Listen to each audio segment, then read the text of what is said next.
ॲथरच्या दमदार स्कूटर्स आता कुडाळमध्ये ॲथर 450 आणि ॲथर रिस्टा. आजच भेट द्या Ather showroom, Mumbai Goa highway, Kudal, hotel spice कोकणच्या समोर. संपर्क 9730 10 64 77. गोव्यातून कोल्हापूरच्या दिशेनं अवैधरित्या दारूची वाहतूक करणाऱ्या कारचा सिंधुदुर्ग जिल्ह्यातील वैभववाडी तालुक्यात अपघात झाला आणि या अपघातातूनच मोठी कारवाई उघडकीस आली. नाधवड येथील शेपरे फाट्यावर झाडावर धडकलेल्या कारमधून पोलिसांनी गोवा बनावटीच्या दारूचे 30 बॉक्स जप्त केलेत. या कारवाईत 9.5 लाख रुपयांचा मुद्देमाल ताब्यात घेण्यात आलाय. दोघांविरुद्ध गुन्हा दाखल करण्यात आलाय.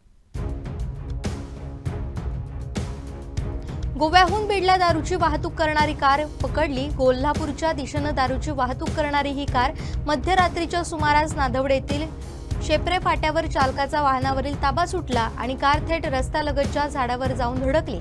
याचवेळी ओरोस येथील वरिष्ठ पोलीस अधिकारी मनोज भोसले हे रात्रीच्या गस्तीवर होते. त्यांच्या निदर्शनास हा अपघात झाल्यानंतर त्यांनी तात्काळ वैभववाडी पोलिसांना माहिती दिली. माहिती मिळताच पोलीस घटनास्थळी दाखल झाले.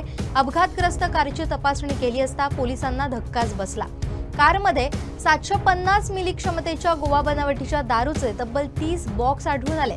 पोलिसांनी 50,400 रुपयांची दारू आणि सुमारे 9 लाख रुपयांची कार असा एकूण 9,50,400 रुपयांचा मुद्देमाल जप्त केलाय.